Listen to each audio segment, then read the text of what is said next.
city senior staff present, either in person in the city council chambers or via Zoom. We will review, discuss, conduct Q&A, and come to consensus on the fiscal year 22 budget. The document you have all received is a collaborative effort with Mayor Marquez, City Administrator Vanna, City Treasurer Corin, and City staff. I will serve as your facilitator. Tonight is the first in a series of meetings with the end goal being to have a public hearing on the budget and City Council vote to approve on Monday, April 5th. I plan to conclude tonight's meeting at 9 p.m. The next committee as a whole meeting is scheduled for Tuesday, February 23rd at 6:30 p.m. We are scheduled to have a series of subsequent meetings as needed for the following 4 Tuesdays. It is my hope that we will complete the city's fiscal year 22 budget review in 2 to 3 meetings. Last night at the city council meeting, Administrator Vanna kicked off the fiscal year 22 budget review, presenting the 3-year overview for general capital projects, water depreciation, and motor fuel tax funds. He reviewed the revenues within those funds. He also shared with us the public impact that the COVID-19 global pandemic has had on our current fiscal year 21 actuals. Tonight we will begin with department expenditures, starting in order: City Council, Administrative, Community Development, Municipal Services, and Capital Projects. Later we will cover the water funds and motor fuel tax program. The police department will be covered at our next meeting. Many of the items in this year's budget were discussed last year, but were removed due to the uncertainty of the pandemic. I'm sorry if I'm stuttering. It's just I got an echo and Clearly with COVID-19, we have still seen a significant impact on our lives. Taking a conservative, proactive approach last year was a very fiscally sound decision. All city council members received copies of the fiscal year 22 budget, along with summary pages and supporting documents. All of this information has been published on the City of Darien website. These meetings are being broadcast on DCTV Channel 6 and will be available for viewing on the City of Darien website and the YouTube channel. Mayor Marquez, do you have anything to add? Thank you, Alderman Sullivan. You did an excellent job, and we're ready to start our conversation. Treasurer Corin? No, not at this time. Administrator Vanna? Nothing. Okay, great. Well, then let's kick it into page 4, City Council budget. We have the overview page, and then we have the City Council summary.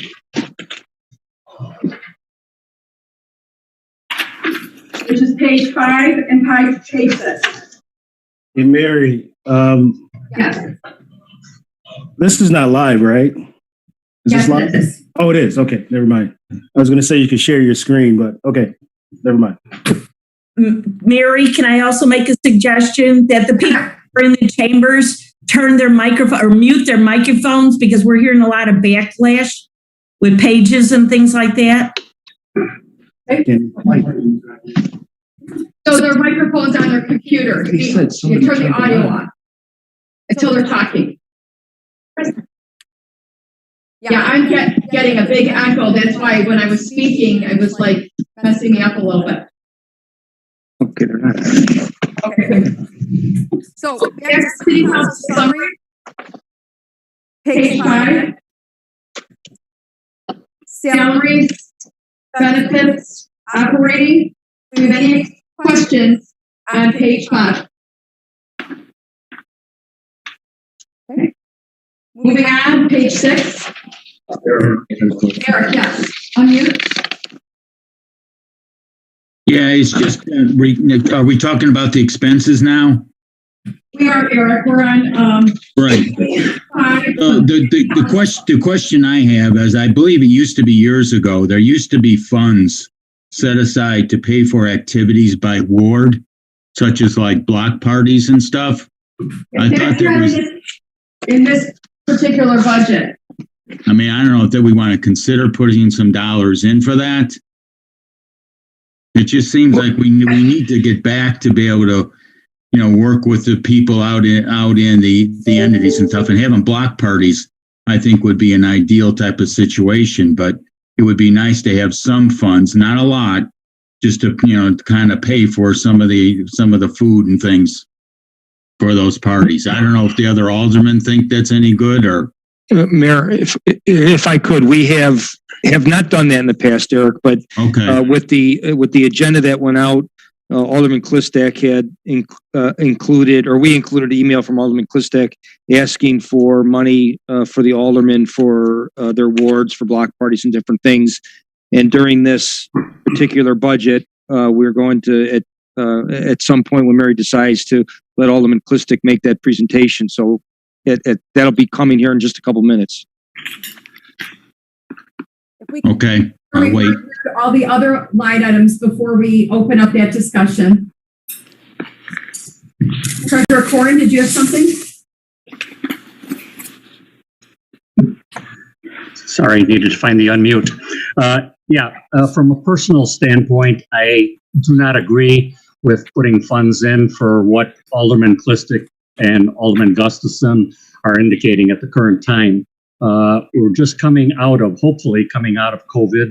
I don't think spending it or allocating it on the individual ward level is appropriate.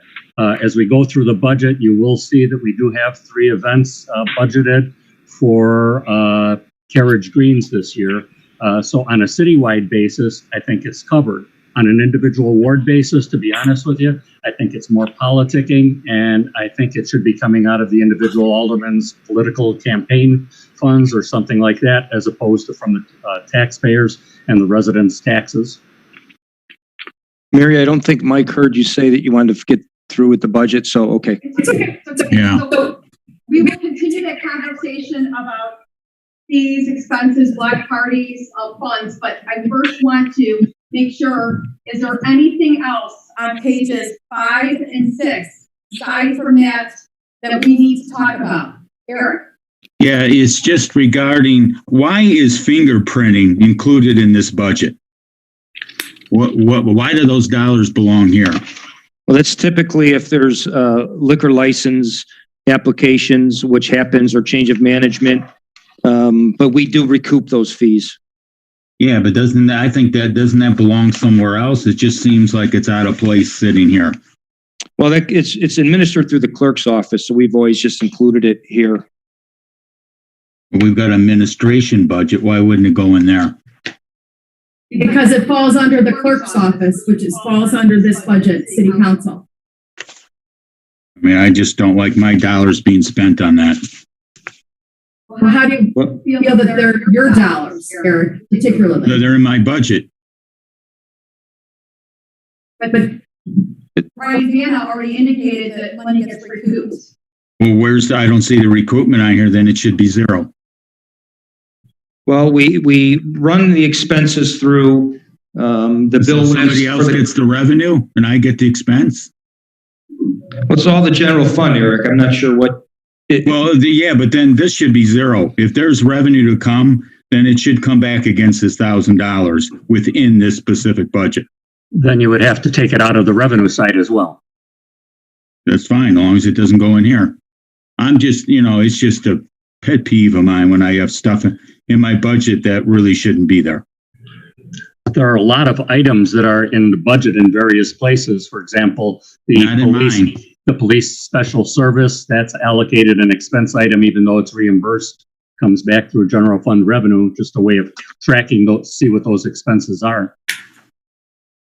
I also believe we should be looking at the entire budget. Every category is ours. Well, yeah, but it's this one is specific to the city council. So this is ours. If I'm not going to get money to spend on block parties, I certainly don't want fingerprinting in my budget.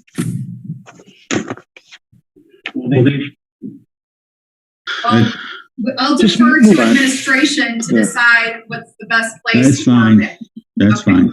Any other questions on 5 and 6 before we bring up Mr. Clifford's presentation or comments? Okay. Alderman Clistic, the floor is yours. Thank you. The last couple of years we haven't had Darien Fest, and then with COVID-19, there's community events that have been canceled. Research has shown that building trust between your residents and city officials, and especially police department, is really important. So when I have these block parties, I bring out the police department, the fire department, and we have community engaged. I support doing the other items as well for the community, that the concerts and some of the other items. But block parties, you're sort of one meeting with government officials, especially police. So a police officer comes up, rangers get to meet them, you residents get to meet them, get to build that relationship. And why that's important is when something happens, you want residents to call 911, see something. When you don't have that relationship, they might be hesitant. Oh, I don't want to call police. I don't want to get involved. It's going to be such a hassle, right? And then things happen. You're like, well, get to this point. Well, how no one's seen this happen? Well, by building relationships in the community, by having the police coming out, by spending $1,500 per ward, having a joy house, having some hot dogs, and having the police department come out and build that relationship is really important. I have a lot of sisters that can go to other events. So being able to come out of your house, talk to residents, talk to, Nico, our police dog, and know where their tax dollars are going, it's important. So that's why I believe putting that in there is important, especially since we have Darien Fest and a few other items as we did before. I'm also open to any other community engagement that else has. I know Mayor has a couple items in there that's really good, and I support those. So that's all. Requesting $1,500 per ward. Treasurer Corn. Thank you, Mary. Alderman Clistic, there's nothing preventing you from continuing those activities. Like I said, I'm not discouraging you from that, and the police could still be welcome to come and participate in all of these. From a personal standpoint, I don't believe it's the taxpayer's responsibility to fund these things. Again, to me, it seems like more a political trying to get the vote out type of thing. Again, those things can be paid for from your political action committees or wherever else. They can just be everybody bring a salad and a dessert to a particular party, and I'm sure the police would still be happy to attend that. I don't think it requires city taxpayers to spend $1,500 for money when we're trying to preserve the money for the real necessary things like the police, our police coverage, our great municipal services, the snow plowing, and all of that. Alderman Gustafson. You could say that about these functions that Carrot Greens, that they're political.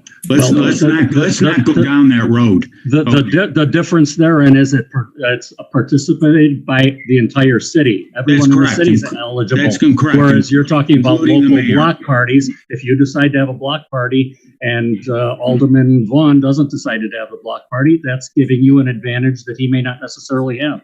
I totally disagree with that. It's important for the police to get to know the people within that specific community. And you can Not still, on an overall basis. you can I've been to these functions you can for a total citywide. And first of all, there's not that many. A lot of people can't make it, can't show up.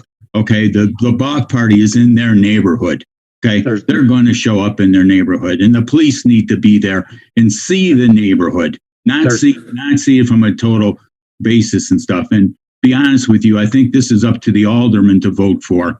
Okay, I agree, but I'm entitled to my input. And there's nothing preventing you from spending $200 of your own money for putting together that particular. And there's nothing wrong with me voting for to put those dollars in the budget either. That's what we're talking about tonight. But I think it's important for the residents to know. I can easily find money to pay for that out of the rest of the budget. Guys, come on. Let's hear from the other aldermen. We have a suggestion from Alderman Clistek. Let's hear what other people have to say.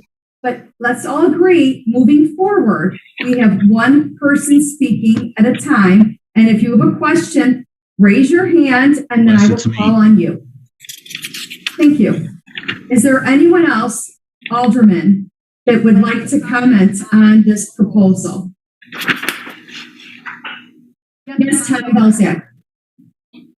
I'm not against it in theory, but I'm against it for this year.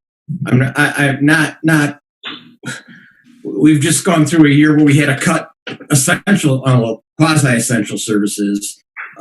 Certainly not this year. I wouldn't be in favor of that. And if we were going to go forward with something like that, I think it would need to be specific, not like a lump sum to figure out what you're going to do down the road. If you want to have a traveling,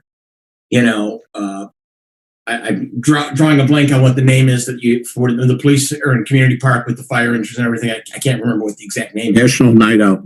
Okay. If we want to do those per ward and have them set in time and have it controlled by the city and not by the particular alderman, I think that would make more sense. Because I do agree with Treasurer Corn to some extent. It is kind of like me or anyone else taking advantage of a situation where we're going to use our incumbency in the event we are running for something.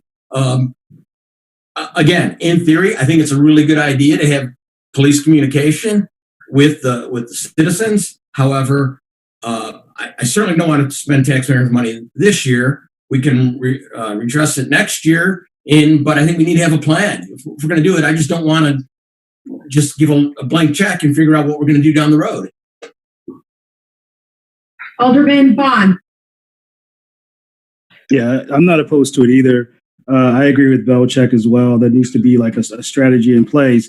But when we did the survey back in, I can't remember, it was late last year, I think 56. I think the city council had a 56% approval rating, and I think this would be important for community engagement based upon just that survey that came back to say that we had a 56% approval rating amongst the city of Darien.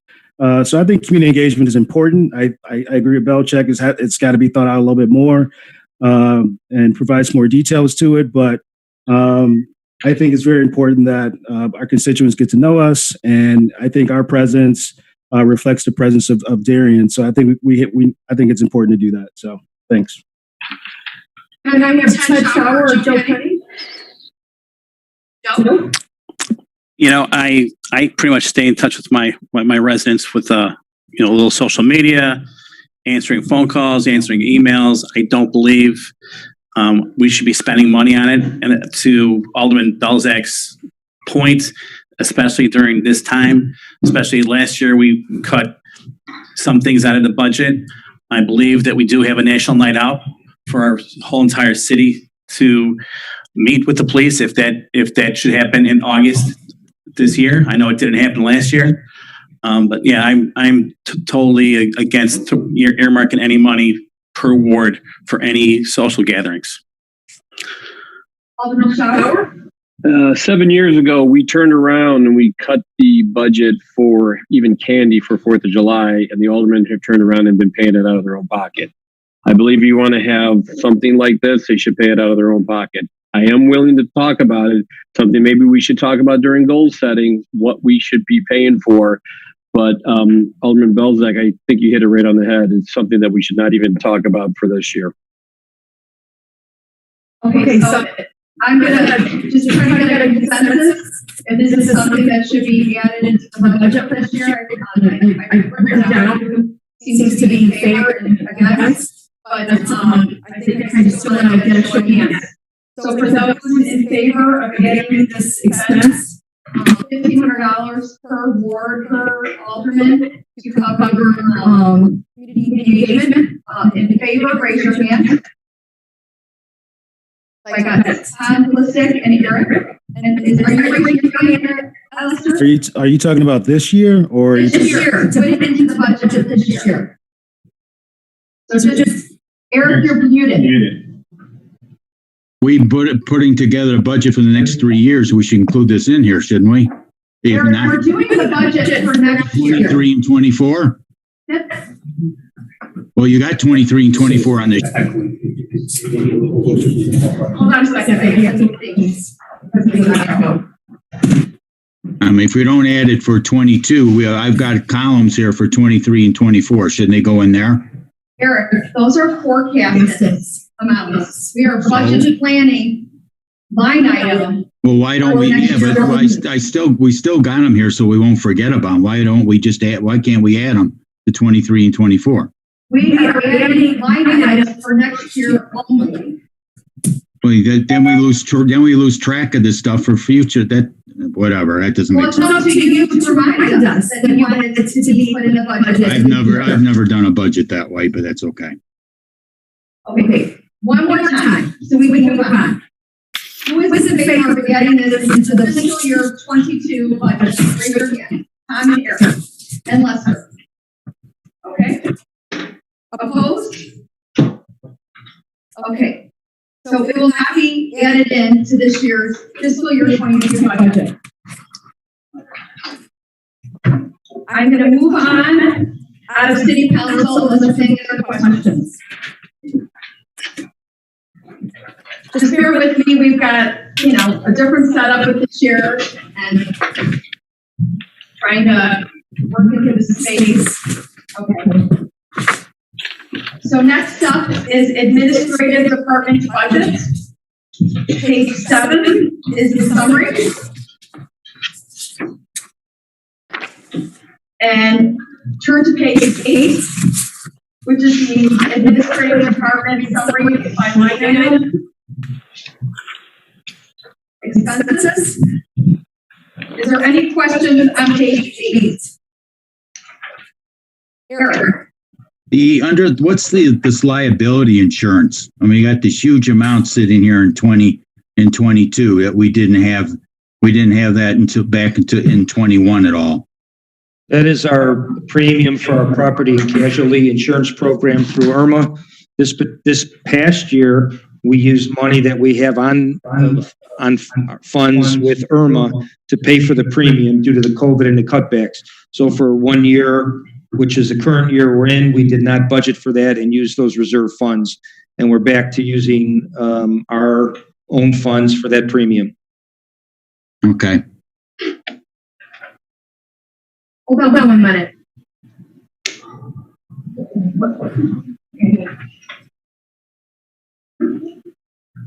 Can you hear me now? So I will move past page 8. Page 9. Any questions on page 9? I just have one quick small thought question. Don't want to elaborate. Is there any way, have we looked at possibly doing any virtual concerts for the location? And would there be a lower cost? Because the last year I've seen different artists and stuff doing concerts virtually as opposed to budgeting $9,000 for this item. I don't know if this is something to address now. So Alderman Penny is referring to line item 10-4239 public relations and the free events, bands, characters, and the special events management. We built this into the budget because it was my belief, borrowing something from Living Clustack, that we need to do something for our community. And it was my hope by holding concerts. One in the late summer, one in the fall, and one in the spring. Okay. That we would again be doing something for the community. If we need to do something virtually, we can do that. If there's COVID is that, we can't do it. That money just goes right back into the general fund. Okay. Are there any more questions on the public relation line items? Are you raising your hand, Lester? You're muted if you're. I don't think he's. I was going to ask a question about the computer support. Are we on page 10, right? We're on page 9 still. Oh, never mind. Okay. I'm moving on then to page 10. Questions on page 10. Lester, you said computer support. If you could, when you ask a question, if you can refer to the account number, I think it'll help people find the item.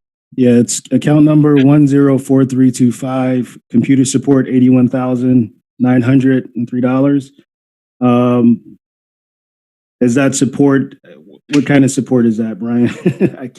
I know we talked about the 47,287, but I can't remember the 81,000. Well, one thing, Lester, if you had a chance to look at the backup for that, we laid out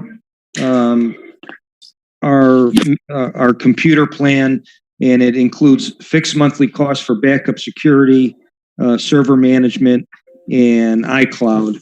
But the specifics of it are all in backup to the packet. So if you 24.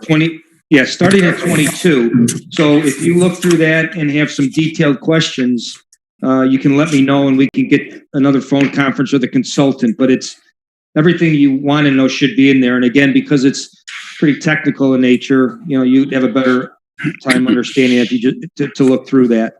Okay, great. Thank you. Thanks, Lisa. Any other questions on page 10? Just one quick question for line item 4325 as well. Obviously, we're using Zoom. Is the fee for Zoom anywhere inside these line items? And if it is, will we be paying that again? And did I miss it? Yeah, Zoom we have under dues and subscriptions 4213. Where is it, Lee? That's the prior page. It's included. We have under books publications on 8. So it's just lumped into that $500. And how much is that, Lee? $14 a month.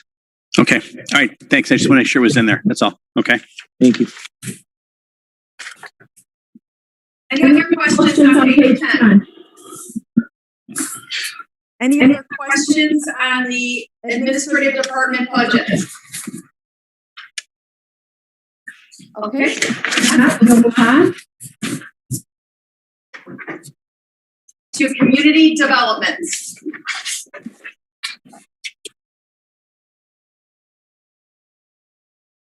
Page 95 is the summary page for community development department budget. The explanations of the summary start on page 96. Are there any questions on page 96?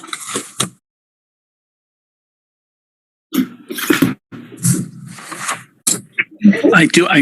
Mary, I'm sorry. I do have one question, and I'm not sure where we'll be putting it. There is a proposal to put in a new code enforcement officer in the works, and I'm not sure would that be in the community development budget. If that would be, yeah. Okay. You tell me I missed that. I did all the way to the bottom. I'm sorry. Okay. All right. Thank you. Okay, so page 96, any questions? Page 97? Eric. Yeah, Brian, can you go through the calculation for the Walmart and Home Depot rebate, how that's done again for me? Sure. The Home Depot's very straightforward. It's was approved in February 2013. First payment was in 2015. It's an 11-year agreement, and it's a fixed fee for 9 years, where we're rebating $68,000, and then for the last 2 years of the 11 years, we're rebating them $69,000. So this ends when? I'm sorry, when does this end? 26, I believe. Right. Oh, okay. Yep. So out of it still applies throughout our 3-year budget. And then the Walmart, basically it's an annual calculation. So everything over what we say is the base sales tax that's produced by Walmart at the time of the agreement, which is approximately $882,000. So basically, every year we get sales tax information, and we rebate back to Walmart everything above the 882,000. And that was approved in 2012. And for those who weren't around at the time, we were faced with serious threat or discussions with Walmart that they were going to leave the community for a super center. And the staff, primarily Dan, really reached out to them, and we were able to keep them, and they updated to a super center, superstore.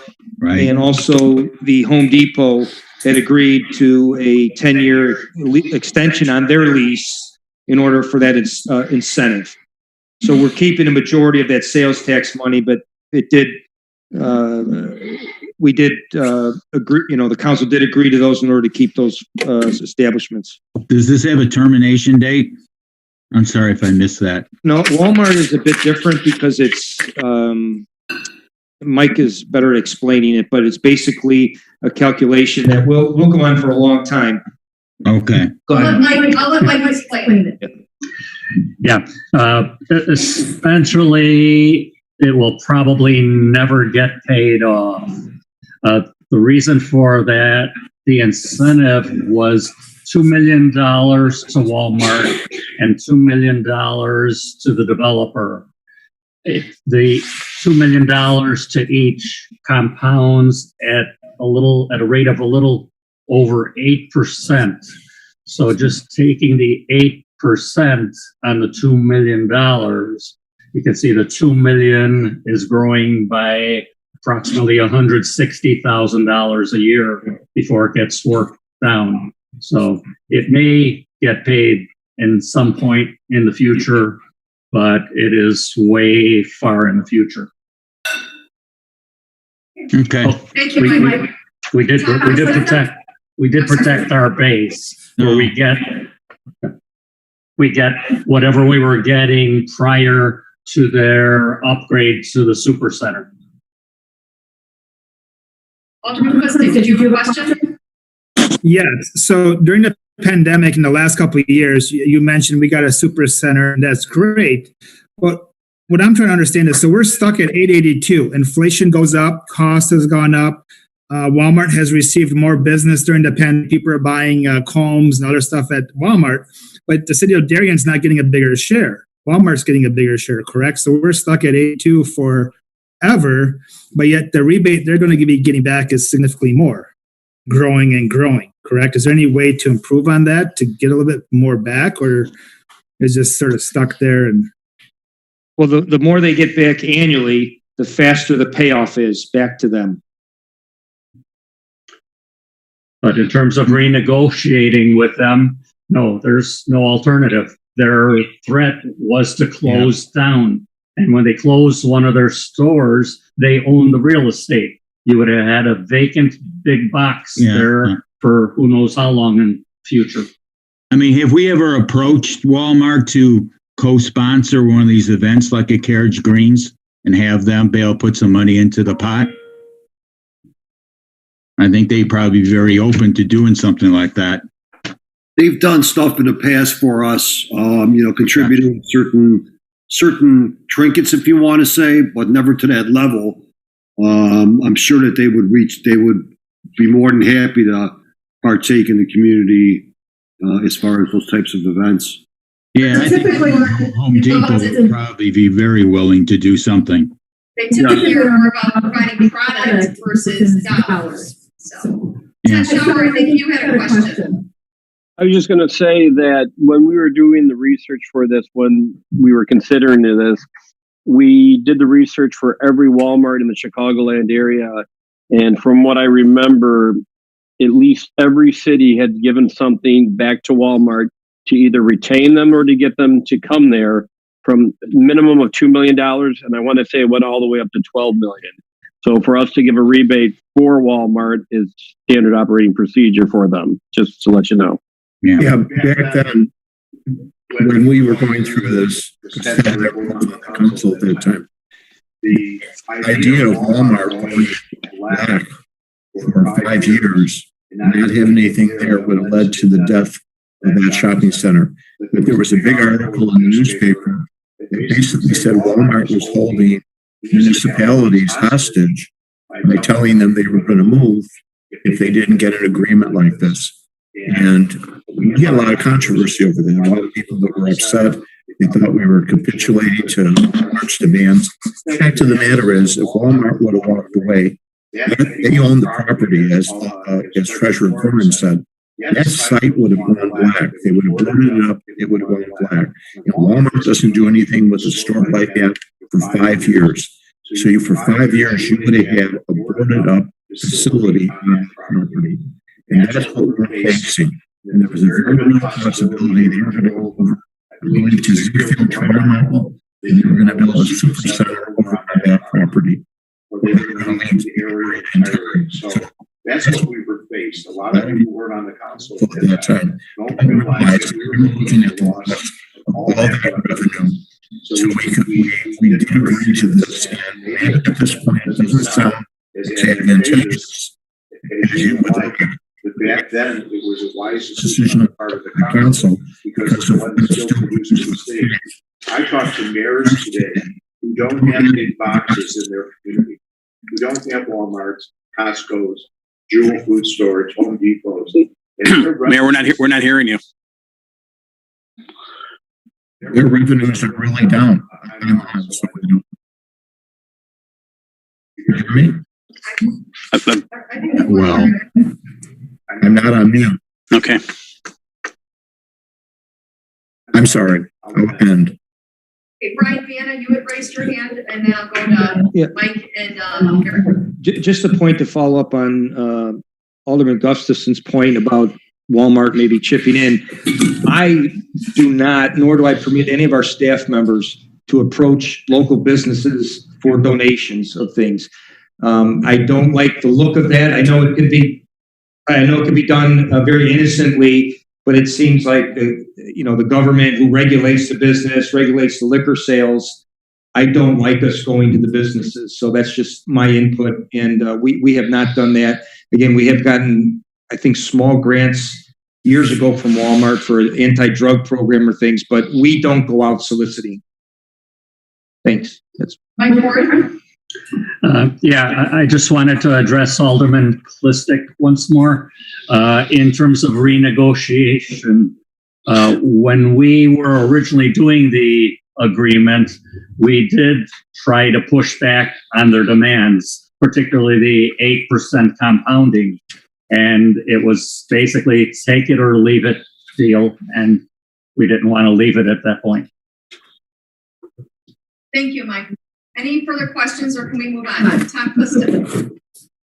Thank you. This was a suggestion brought from somebody else, actually an attorney, to give us something in our back pocket. But have we looked at passing an ordinance that you can't leave the building empty so you don't lose that negotiating? So as the mayor said, he brought a point to leave that building empty. And I actually spoke to a different attorney, a different town, and they say you could potentially pass an ordinance that they can't do that, and that gives you sort of an upper hand potentially. I don't know the details, but that was just a suggestion I heard from somebody else. So. That's worth a thought. Thank you. Anything else on community development, page 97? Last page, page 98. Community development.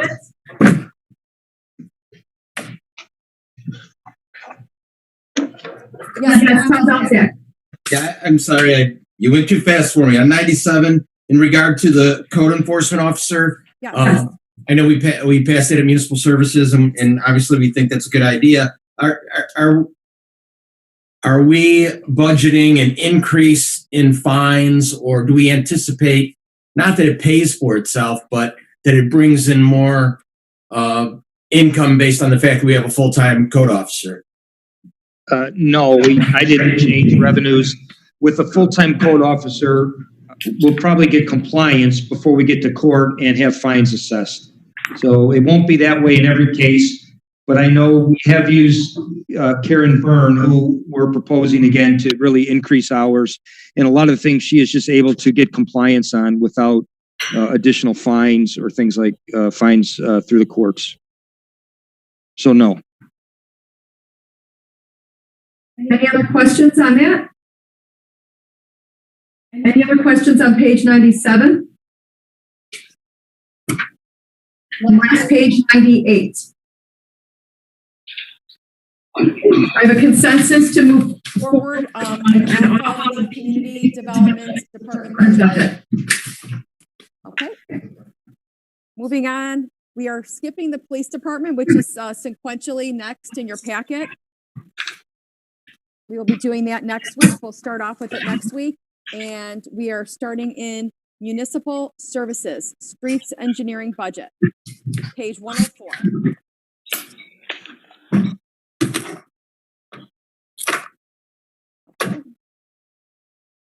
Page 105 starts the breakdown of each individual line. And then there is obviously a substantial amount of backup for many of the items.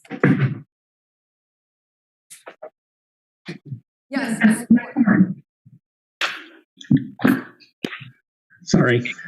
Brian, just one thing that maybe we should take a look at. It looks like the Social Security under benefits looks a little bit high to me. So you might just have Julie take a look Which at that. budget, Mike? Oh, I'm sorry, municipal services streets. 2110. I'm sorry. Thank you. So service streets, okay. Uh, Yes. the-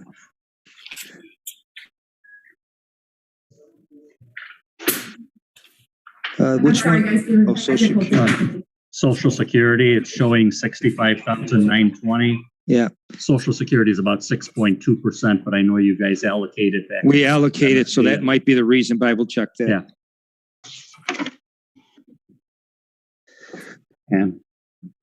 And one other item, if I can backtrack to page 104.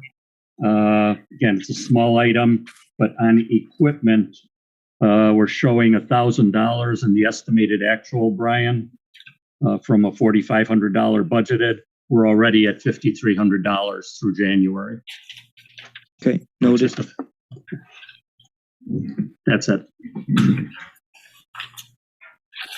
Are people at home able to hear me on Zoom? No?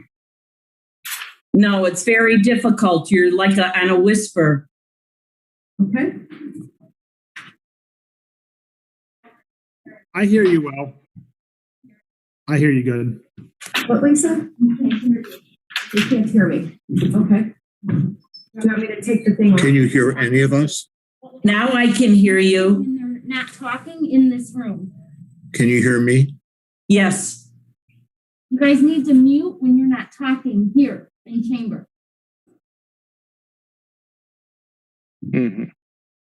Okay, so is everybody muted in chamber but me?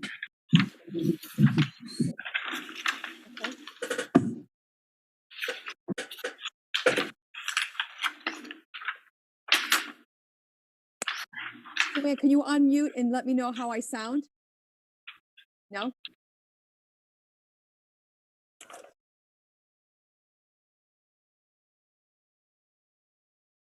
How's this sound? Is this any better?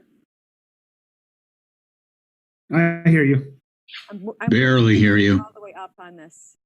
Is this any better? Eric? Not really. Muffled. Muffled. You're loud now. Okay. Do you think if I took the headphones off, it might be better?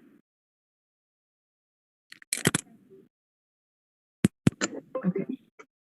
How about now? Okay. That's better. Skip the headphones. Okay. Love technology, don't we all? Can't live with it. We can't live without it. Okay. So a little better now, right? Okay. So we are on page 105. Mike, were you completed with what you wanted to talk about? Okay. 106. Page 106 under Municipal Services Streets Division. Mike Corrin. Again, just about 8 lines down, there's a amount for $40,000 for. Mike, you're muted. Thanks, guys. Got to retrain me. About 8 or so lines down, there's an amount for $40,000 for sanitary sewer install, Dan.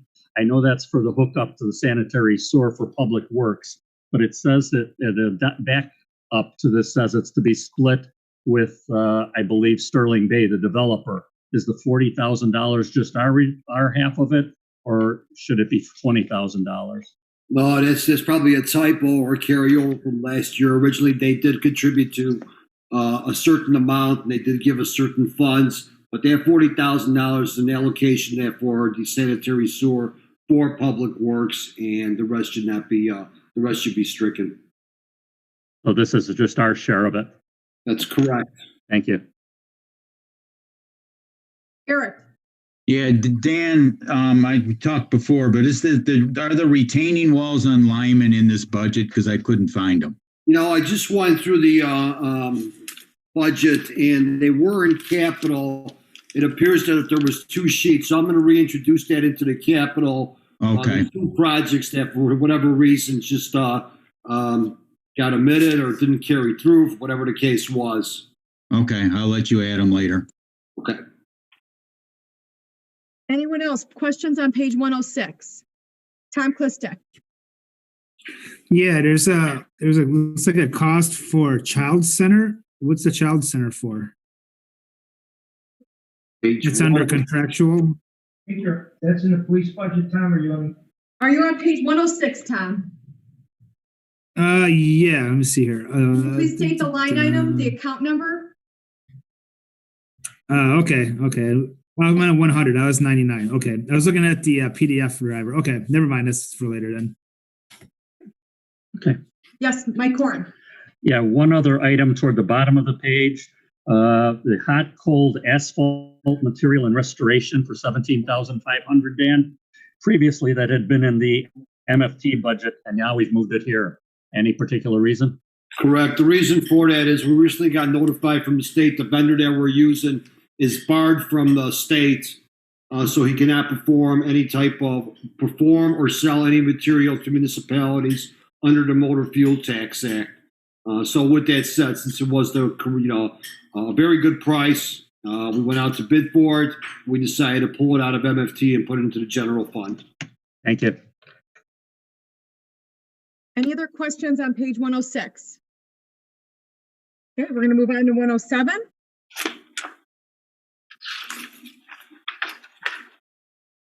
Mike Corin.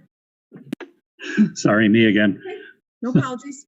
Account number 304269, part-time shirts. I know this is T-shirts that we buy for the part-time summer help.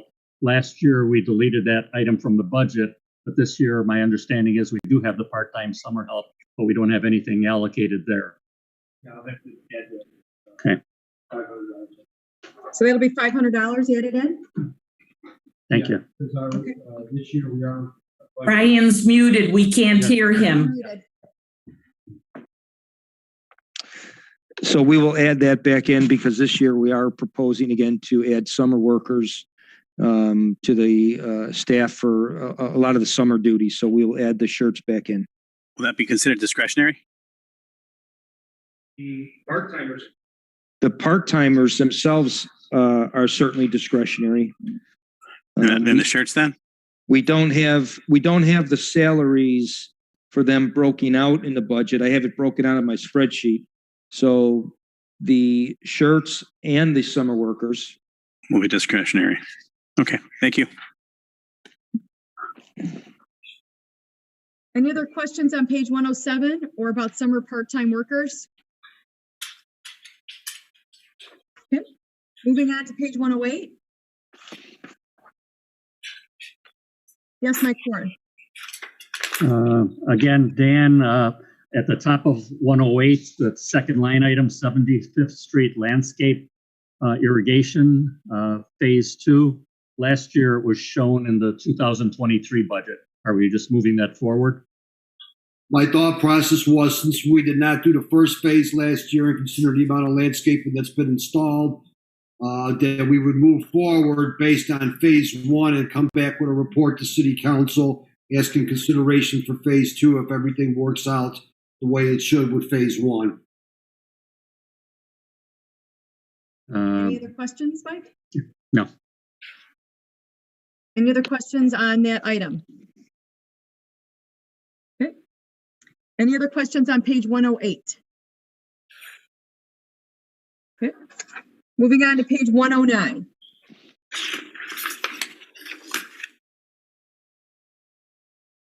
Any questions on page 109? Okay. And obviously there's a substantial amount of backup, but if there's no further questions, we will move, take a consensus that we should move on from Municipal Services Streets Division. Any questions remaining? Okay. We will move on to capital projects.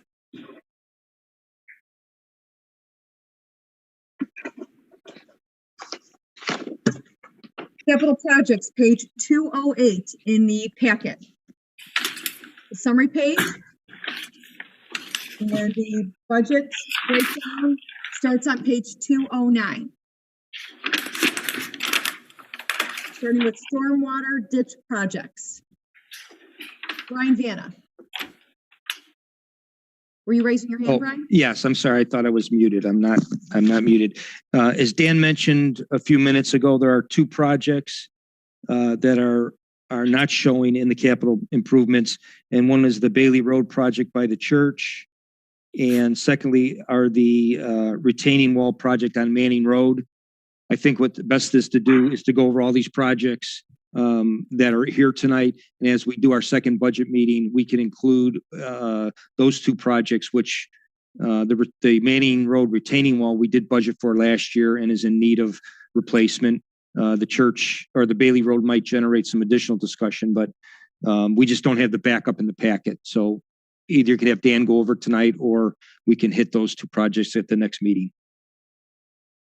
Okay. And do we know what the cost is for those two additional projects? I have the cost, Brian, if you don't have them. Yeah, go ahead, Dan. Thanks. Okay. Bear with me here one moment, Mary. No problem. The Manning Road retaining wall is $80,000. Again, that was a project that was on the books last year. We actually had, there's two sections of wall. One's referred to the north, the other one's referred to the south.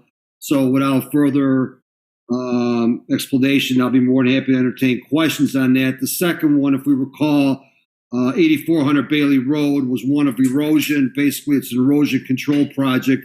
And the sum of that would be approximately $65,000. So we're looking at adding $145,000 to that line item, which would be $4815.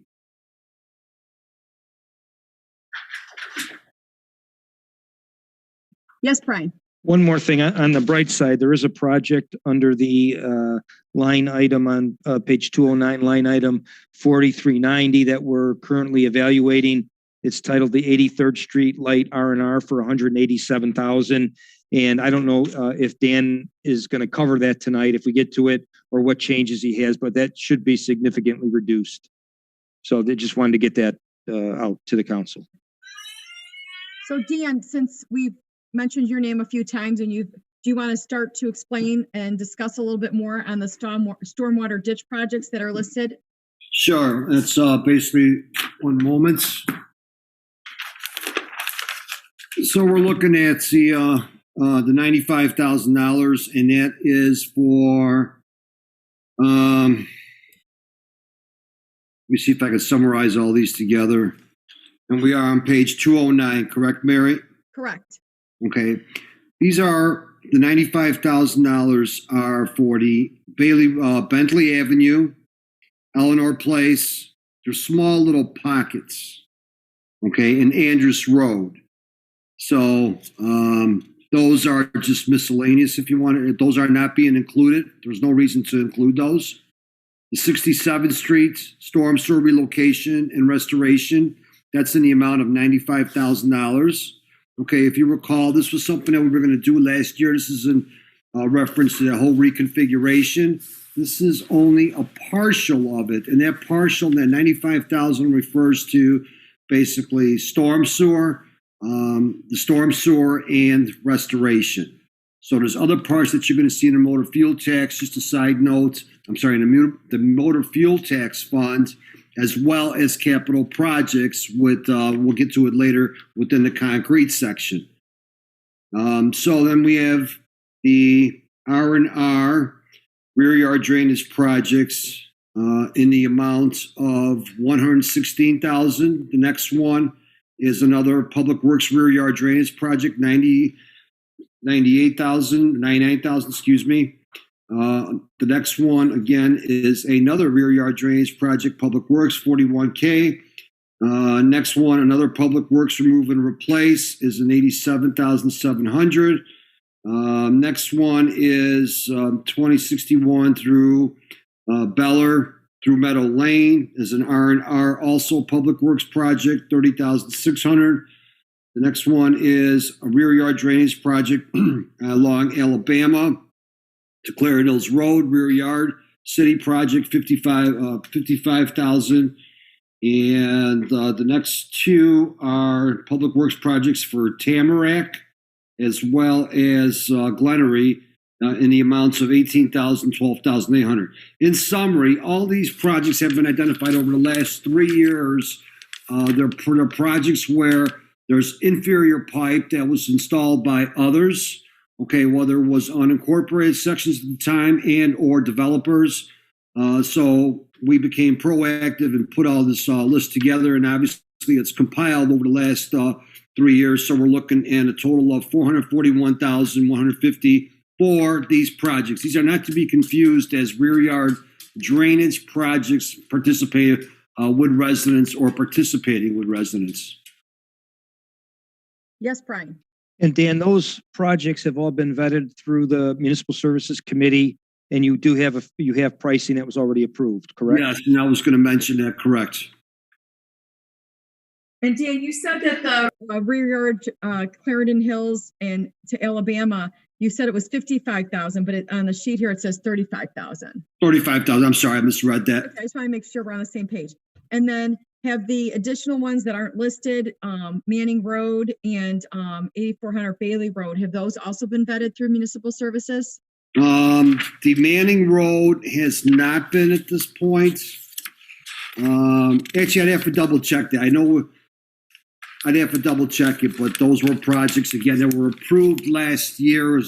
The Manning Road was approved last year, so that's kind of the history on that portion.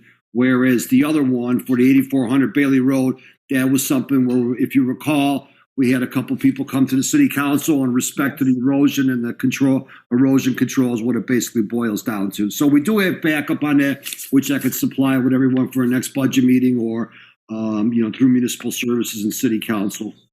Okay, but it's your intent to add those to the budget request? Yes, it is. Okay. Any questions for Dan on those projects? Joe Kennedy. Hey, Dan, I know, I'm concerned with all the snow that we've got coming down. And there are a list of people in my ward that are looking for rear yard drainage projects, and it's going to probably exacerbate itself when this water starts coming down. How far down the list are some of these projects? I'm sure you don't have every project that we're looking at that we've been talking about for the last year or so on there, and I think you might know what I'm talking about here already. And as a matter of fact, I do. Let me see where that's at specifically with the rear yard drainage projects with resident share. I believe that was back in municipal services. So if we need to go back to that, we had budgeted 95. Brian can help me out with this. I believe 95 without going back to it. And in discretionary, I requested an additional, I want to say, 200,000 or 130,000 without not looking at it right now. Okay. So, we've accounted for a total of 30 projects, approximately 30 projects to date. Of the 30 projects to date in the budget, we're looking for to do 10. Okay, those were the top, call it the top 10 or the first 10 that were first in, first out, if you want to say. But I have requested additional funding for the other projects just due to the lag that we currently have at this point. So if there's consideration for that, we can, go back and I could explain a little further on that portion. Okay. Yeah, I'm not gonna get into I'm not gonna name the project at this time. Okay. Brian Vanna? Yeah, Dan's correct. In his first submittal to me, before we put the whole budget together, he requested, the significant line item for those projects. He mentioned the number. And as I put the whole budget back and put it all together, once we had more information, I did limit it to what the council has been approving each and every year. So it is less than Dan wanted to do. But what I felt is reasonable and affordable this year. Any other questions? Tom Plistic? No, I support Alderman Kennedy and with all the flooding and additional snow that we received, and you have more residents staying at home as well, so they're more than likely going to see this flooding firsthand with people working from home. So yeah, any increase in there for rear yard drainage, definitely support it. So.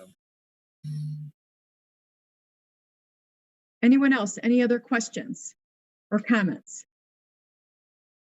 Mary, I'm sorry. Could I just interrupt for a minute? Yeah, please do. Is there interest in going back and putting all the projects in there? So I'm hearing two different things. So I guess I want to confirm whether or not we're looking at adding additional rear yard drainage projects or as presented with the 10 projects. And I'm thinking if you go through these projects and we don't use all the money for them and we come under budget on these projects, is there a way then going back and utilizing the savings on there for some of these projects that have been dragging along? That's up to the city council, but I would be more than happy to bring that information back. But again, if that was the case, it'd be at best maybe one project that we'd be able to do, not anything of a magnitude. Any other questions for Dan or discussion on the stormwater ditch projects? Yes, Brian. I'm thinking if you do a quick straw poll, hands up, if there's a consensus that the staff should go back and reevaluate that and bring it back to the second budget meeting, we could do that. But I think as Dan said, at this point, unless I know there's a consensus, we're not going to change anything. So I'm not sure with the council's opinion. Okay. So can I get a consensus from the council that they are wanting Dan to identify more projects and ask for additional funding for rear yard drainage? All those in favor, raise your hand.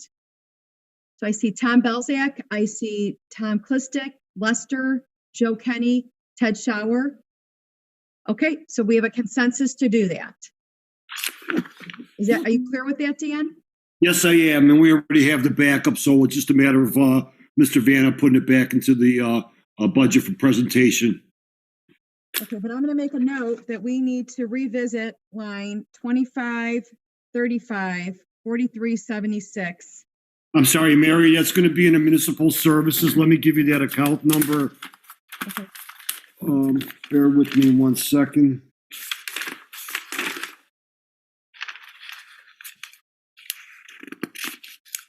It's going to be in 304374, and that's in the municipal services account. That'll be on page 108. Okay.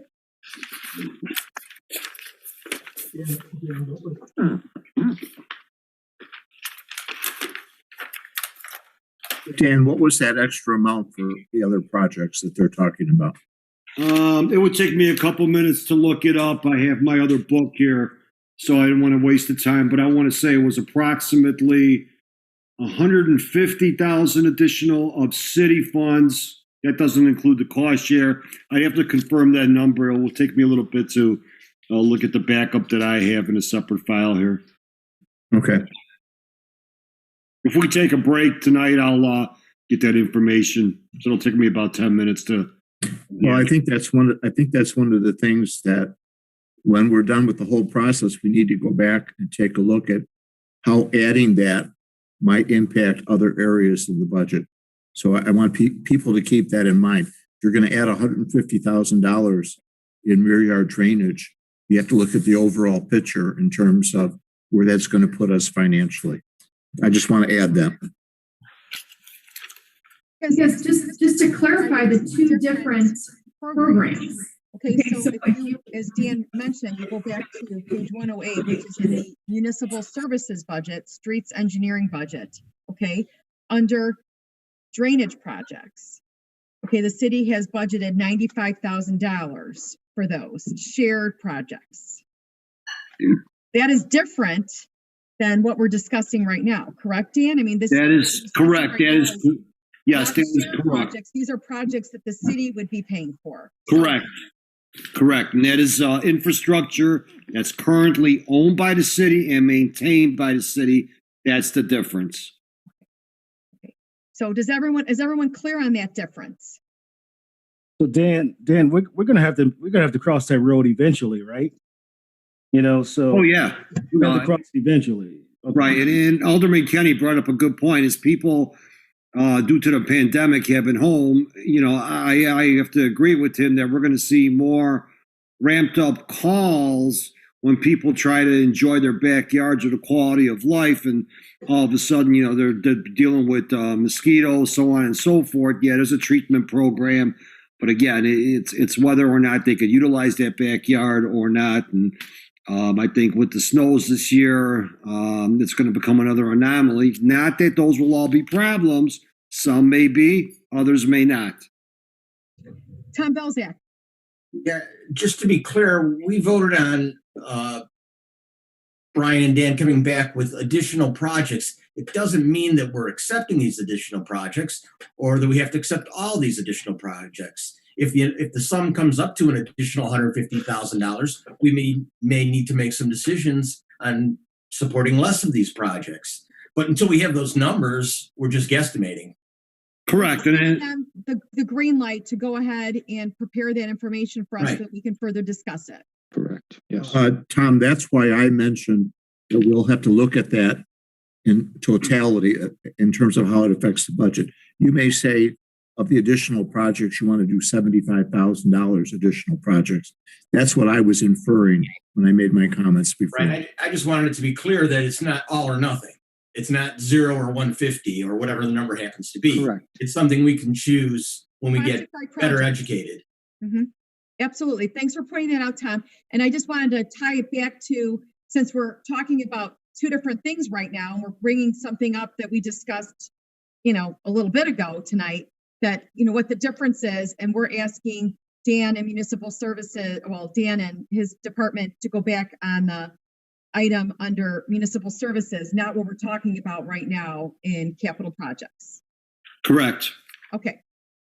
Mayor, forgive me, because wasn't once I started seeing the addresses, I had a better understanding, you know, what was happening on that. Okay, no, it's okay. all good. I just wanted to make sure we're clear on what we're going back and revisiting. And I just want to say, I think part of the confusion is I thought in prior budgets, we called the both things rear yard drainage, but they really should be called two different things. Because one's city responsible rear yard drainage, and the other's city shared rear yard drainage. But I think in the past budgets, I thought we've itemized the shared ones so that it stood out, so we knew which projects we were doing, and then we had a total number. And I know we've gone over that in municipal services, but it doesn't appear that the budget just has $95,000, which might confuse someone who wasn't at a municipal services meeting. Yeah, and actually on the backup, Tom, you know, I understand what you're saying.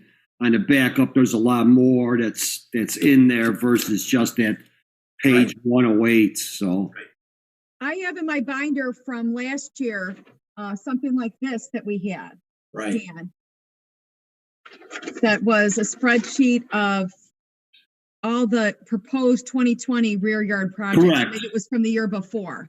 right, and we had presented part of it already to municipal services, and the city council had a packet of some of that information, whether or not that spreadsheet was similar to that. Mm-hmm. And again, I believe we had 10, and I could recreate the obviously the agenda That's what Tom's packet. referring to, is Yes. having that listed out. Sure, and that's exactly what we have. Great. Okay. So can I move on from rear yard projects or stormwater ditch projects? Okay. Page 210. Any questions on page 210? Yeah, Mary, Yes, can Can we go back to 4390 for the capital improvements infrastructure? Yes, on page Okay, 209. correct. Natural area conversion project for Nantucket Basin, 10,000 and 70,000. Is that for the improvements that basically we had a bunch of constituents last year saying they don't want them, which was about 25 houses in that back area? And that is correct. With the exception of Nantucket should have been struck, and it's now the Elm. We have reconsidered that, and again, while we have the opportunity to do it, obviously residents aren't ready to be green, if you want to say. So there's other opportunities where we found to be able to utilize this money. Like I said before, we have to spend this money within 10 years. And I believe this is now on year 6 that we have. So Nantucket is out of the picture, and Elm is now in for play. Okay, so just because it's on this budget, just so for clarification for me, it's 10 and 70,000 is for Elm Street, which is fine, but nothing for Nantucket, correct? Correct. Yeah, Nantucket should have been struck, and I'm not sure, just a typo. No problem. That's all I need to know. I'm good with it. Thank you then. And Mary, if I may continue on that same line item, 2 items down, 83rd Street lights project, remove and replace. If I can go through that real quick. Please do, because that was something Brian referenced a little bit ago. Correct, and that is in the amount of $187,000. For the last couple of years, we've been in I'll call it in negotiations with the Village of Woodridge and DuPage County in respect to specifically the street lights that are on Lamont Road, which are supposed to be the county's, but they're under the Village of Woodridge's power grid, if you want to say. Also along 83rd Street, there's approximately 50 street lights, of which approximately are 25 are ours. The remainder is Woodridge's. Woodridge currently powers all the lights. The lights are, in my opinion, a non-standard. And in discussion with Brian, we came to the conclusion, why do we need those street lights on that roadway, and why so many? So with that said, the Village of Woodridge wants to come back and basically start charging us for power consumption. And per this agreement that was dated back, I believe it's to 2005 or even earlier, Woodridge is responsible for the electric charge, so on and so forth. Really, the whole agreement needs to be revamped. While that agreement needs to be revamped, there's also a boundary. I look at it as a boundary dispute because the boundaries seem to go in and out from the north side to the south side between Lamont Road and Woodward. So in a nutshell, our opinion is, staff's opinion is, let's not put these street lights in. Let's take out the street lights when we need to, and just put street lights where the intersections are, such as Beller, Parkview, and perhaps maybe a couple more at key locations. So we don't need to do this right away. Our goal was to do this in order to take down some of the lights that are currently failing. So there is a number of them that need to come down just due to the condition they're in. They're concrete poles, and the bars on them are starting to be exposed, to which case is causing a fatigue on those. So obviously we don't want to have a liability of a 30-foot light pole coming down on something or someone. So that's kind of a bit in the summary. So we would definitely reduce this whole budget by, maybe leave 25,000 in there for us to be able to go take down streetlights as we need to, if we need to. So that's a significant reduction. Correct. And that's provided that the city council is in concurrence with not having, street lights up and down that entire corridor. Thank you, Dan. Does anyone have questions about this particular item? Tom Klistek. Thank you, Mary. Just with regards to Nantucket, Dan, I know there's some residents that had concerns about that. Is there any other way to address the flooding? Because I think one of the sections of putting the nature preserve in there was to address some of the flooding. The equipment was getting stuck. So is there like a backup plan to address any flooding back there? Or because we had issues with mosquitoes, water sort of just sits there in the back. So is there any other options for that area? Well, unfortunately, our game plan was when it dries out, then we'll go in there and do the job that we need to do. During the rain events, the grass will become high. We will treat as needed with our mosquito company. We'll treat the stale, stagnant waters as needed. Okay. Any other questions on that? Back to streetlights on 83rd. How dark does that stretch of street become with the removal? Well, it'll become dark. It's not going to be lit up as it is today. So if you were to picture, and I'm not sure what Woodridge's intentions are, but in our opinion, those lights don't serve any residents that's in the backyards of their homes for a stretch, and whether it's 40 homes, I see no benefit. If the elected officials would like the opportunity to at least, canvass the area until our next budget meeting for further input, we could leave them in there. But once we decide once we inform Woodridge that we're not going to be partaking in anything, it's going to be a different setting for sure. Eric, that's your ward. What's your thoughts? Yeah, I took a ride by too, because you're also going to have, Dan, the lights will still be there on the Woodridge side. I would presume so, yes. Right?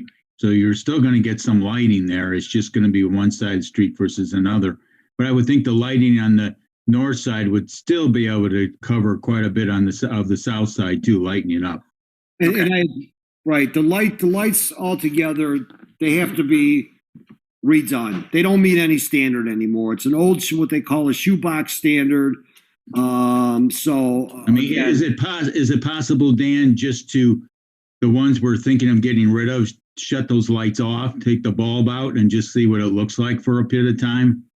Oh, I'm sure that's probably a good idea. We could do that.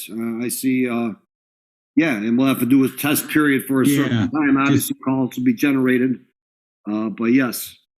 Yeah, just to kind of, because you drive by and it's hard to tell, what it's going to look like when the lights aren't there. I mean, it's difficult without the lights actually being turned off.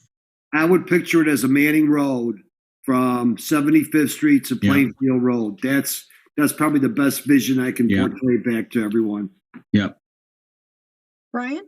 Yeah, I was just going to make that point, Dan. There's a number of streets, such as Manning, that might have streetlights at an intersection, but don't have streetlights up and down.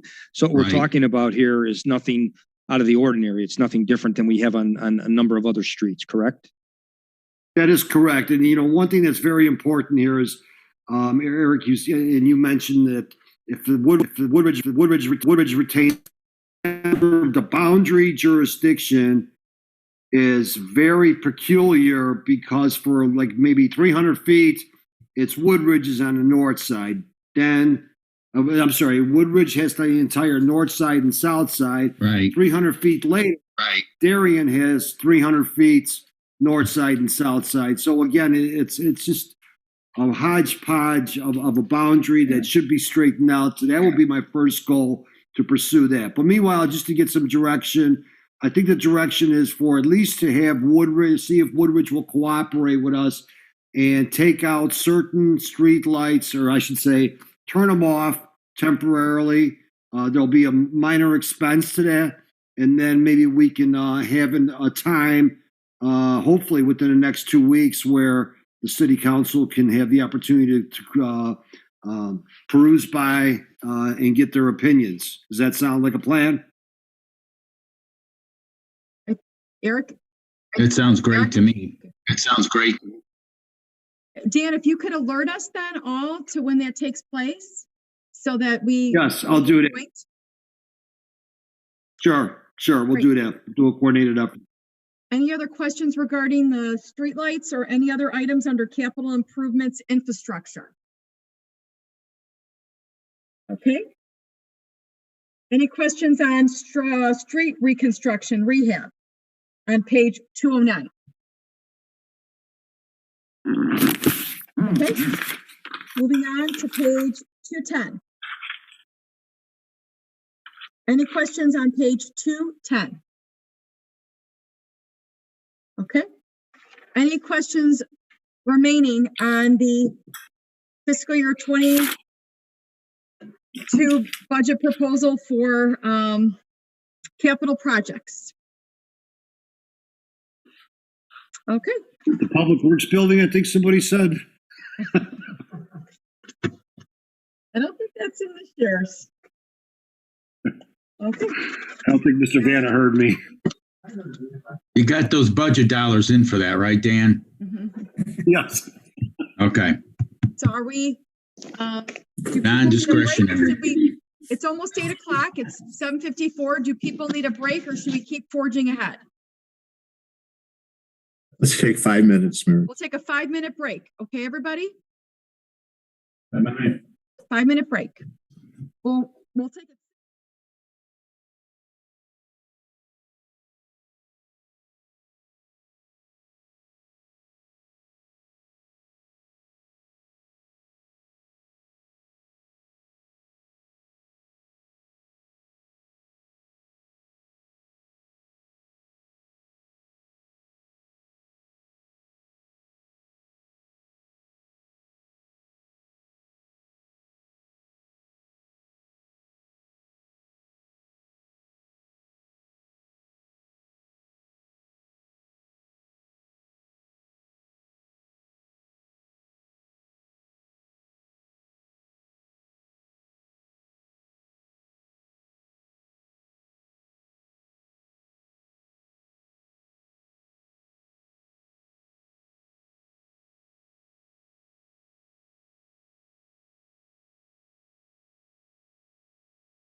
Okay, I see Dan's back end. Okay.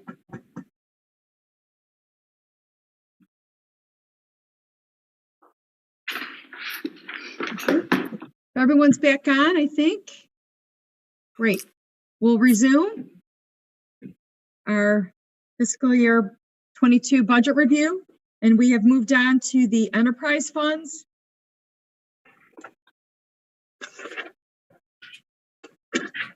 Page 276.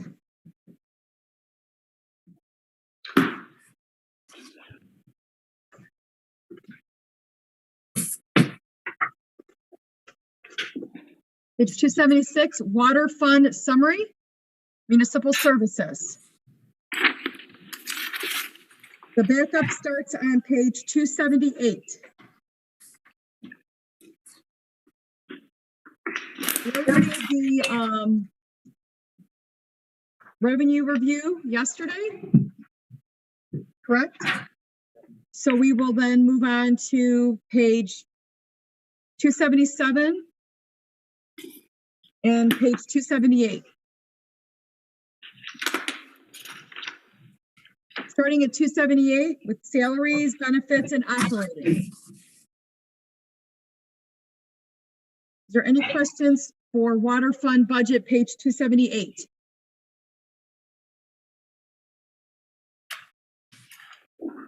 Okay. Page 279. Operating budget continued. Yes, Mike Horn. Thank you, Mary. Account number 4223. There's a category a few inches down, well, the last item in that category, sanitizing chemical sprayers, masks, gloves, hand sanitizer. There's $10,000 allocated here. There's also $10,000, Dan, the lake amount in the streets account. So the total is 20,000. Just wanted to make sure that's correct and it's not a duplication. It should not be a duplication. I know that we've taken a lot more rigorous steps with disinfectants and, with all the drivers. And like I said, right now, the protocol is that when they get into a truck, when they get out of a truck, end of the day, beginning of the day, that their truck is sanitized. Okay, yeah, I just wanted to make sure it wasn't a duplication. I'll double check it, but I believe that is correct because I know I had questioned that myself originally. Brian Vanna has confirmed it's correct, that it needs to be in both accounts, 10,000 each. Thank you, Brian. Eric. Yeah, under the last item, under 4231, tank washing. Dan, is that a one-time thing for the 3 tanks? Is that what that is?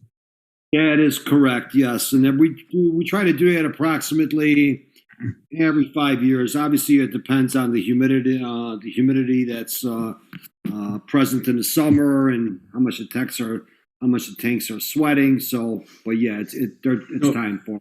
So when was the last time these were washed? 5 years ago? Is that what you're saying? I'd say about 5 years ago. That's about right. Yes. And I mean, is this tank washing do anything to extend the life of it, or are we just making it look pretty for a week or two, then it's dirty again? No, it'll stay clean for a couple of years. Again, it's a hypochlorite solution. To us, it's an image of the town. They have that residue. You look at some of them, how black they are. That just is it shows that you don't keep your house clean. I mean, do you think residents would actually even notice? Oh yeah. You think so? You'd be surprised. This year, we probably received a handful of calls in respect to the tanks. Yes. I guess I'll Mark Delay. My apologies. Mark Delay is a total nightmare. It really is. Is it? No, it's unbelievable. And when did we paint that? When did we redo that paint on that? Dan, was that 10 years ago? For the one at Mark Delay, it sounds about right. 10, 12 years ago. Yeah. Yeah, because the bottom 3 sections are just completely. It's a nightmare. It really is. Best way to describe it. It's totally green, and again, it's just the moss is getting ready to start growing at it. Okay. So it's probably about a year behind. Any more questions on that? Okay, Mike Horn. Yeah, thank you, Mayor. Again, account 4231, maintenance water system. Second line is flat work concrete restoration, 59,525. That's an increase of $9,000 from last year, Dan. That makes sense? Yeah, it does make sense. Again, I've recently reviewed the main breaks that we had. It seems no matter how we look at the main breaks, it always tends to affect an apron area. As it affects an apron area, typically it'll affect 1 to 2 slabs, but the problem becomes is a year or two later, those one or two slabs that weren't replaced out of 4, they seem to have settled over the winter because water was underneath them, traveling at such a high pressure. So I just made sure that, we want to make sure that when we go in for an operation to restore the concrete, that we remove all 4 slabs and we're not going back the following year. Then we have a mismatch, so on and so forth. Thank you. Any more questions on the water system or anything on page 279? Okay, moving on to page 280. Operations, training, education, telephone, uniforms, and then contractual services. Mike. Hi again, Mayor. First item, account 4255, Dan, liquid chlorine, $2,500. New item this year? We're going from liquid chlorine versus the gas. We're using limited gas. The hypochlorite liquid solution is something that we wanted to get back into practice with. It's safer versus the gases. The gas is more quicker reacting, whereas the hypochlorite, the liquid, takes a little bit longer and the concentration is not as high. But yeah, we're still allocating the $1,500 for the chlorine gas as well. Correct, and we're looking at potentially, we will be reducing it and or eliminating it. We're in the process of finishing up, changing over the equipment to liquid versus gas. So there's a little bit of a changeover period here, Mike. Thank you. anything else on page 280?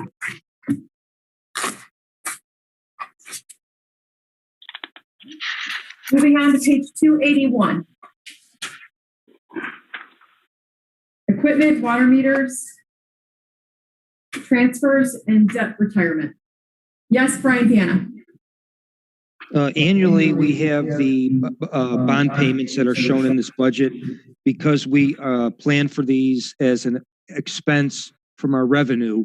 You will see actually at the next council meeting a bond abatement for those 2 bonds because when they were actually issued as general obligation bonds, and we abate those because we have sufficient revenue in the water fund.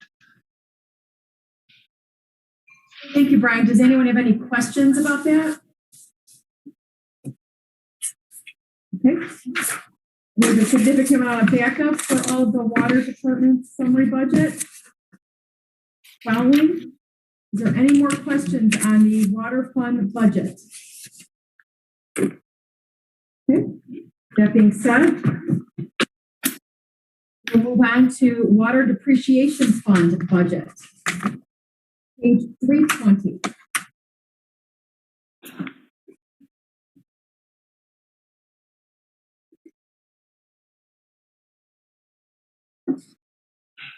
The supporting documents and the summary starts on page 321.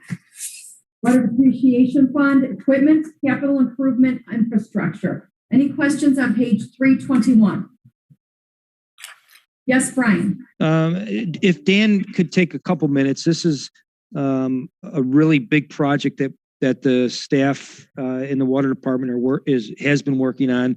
It's a complete water meter switchover and an automated meter reading system, and we have sufficient money in the budget to do that. But as you could see, even here we're looking at over a couple $1 million. Closer to $3 million for this project. So it's important that Dan make sure the council understands this project. Sounds good. Dan, can you please explain that to the council members? And if you recall, we went out for a bond. I'm going to say, Brian, correct me if I'm wrong, maybe 3 years ago or 2 years ago, in respect to these to the change out of the water meters. maybe 2 or 3 years ago, again, what we did is we did a sample survey. That sample survey included X amount of water meters that were to be removed and what's referred to as bench tested for accuracy.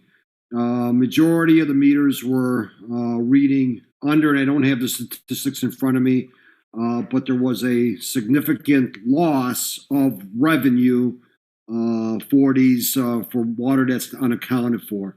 Without not getting into EPA requirements and Department of Natural Resources requirements, the city of Darien, along with the village of Woodridge and DuPage County, along with Lyle, have gotten together. There was an RFP that was put together for the purchase and installation of what's referred to AMR, automated meter reading technology. Automated meter reading technology is similar to what NICOR and ComEd have recently gone to. So with these, DuPage County is we'll refer to them as the mothership, to where they would be responsible for setting up the infrastructure. The infrastructure is basically antennas that are put on the top of water towers, is the primary place that these antennas go. With that, the DuPage County would be maintain reading water meters for us, along with, I don't have all the details for Woodridge and Lyle, so I don't want to speak out of turn here, but the goal was to have all these municipalities together and to be able to collectively purchase a couple different types of water meters, whatever the municipality preferred. Us, we were looking at the Rockwell iPearls. Now, what's important also now is we had a bid opening. We met with all the manufacturers, the 3 manufacturers, so it's more or less, the award was based on performance, somewhat of a performance contract. We had interviews with the installers. We had interviews with all the vendors, and the choice became Rockwell census meters. Again, there has been no agenda item on this at this point yet. We are waiting for DuPage County to put an IGA together. We were told that was supposed to be already in our hands probably within the last 2 weeks ago. We still haven't received it. So in a nutshell, what we're looking at is to remove and replace approximately 9,000 residential meters. These meters are what's again referred to as automated meter readings, to where there's a water meter and there's what's referred to a remote. These remotes are woken up by these antennas that are placed on water towers. They're woken up approximately 3 to 4 times a day for a meter reading. What's neat about this whole system is that there's alarms that could be set for A, tampering, B, excessive use. And excessive use is probably one of the more important ones. You could not believe how many residents call us in a year's time. They had a water leak, unbeknown to them, and they have a $700, $800 water bill.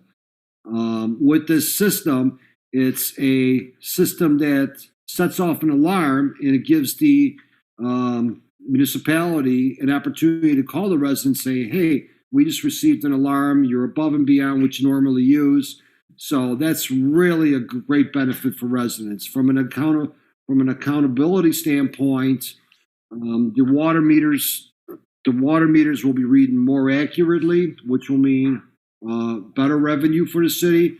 Again, there's a wholesale cost that we pay, so we're losing out on the wholesale, yet alone on the revenue when to sell with all the water loss. What does the water loss approximately equate to on a water meter program that we're currently at? Probably close to 7 to 10%. So is that the cure-all? No. But again, it's a good start, and we have to be in conformance through the Illinois Department of Natural Resources as far as EPA requirements for preventing water loss. And one last final thing is our city of Naperville has recently gone for an RFP, and ironically, they also went with the census / Rockwell. Rockwell is the old terminology. I still refer to it as, but census is the meter, and the city of Naperville awarded to census. DuPage County is currently negotiating that same contract with the vendor to see if we can get the same pricing as Naperville. We're just waiting for that word, and hopefully we plan to see an IGA along with an RFP forthcoming within the next 3 to 4 months here. And the backup for what Dan has provided for us. Starts on page 362 of the packet. Is there additional questions on this for Dan? Mike? You're muted. I'm working on it. Okay, no problem. Yeah. The one question I have, Dan, currently we're paying DuPage County approximately $30,000 every 2 months for doing our readings and the billings. I understand that includes the billings also. But if these are automatic reads, would there be a savings because they will no longer have to do the readings?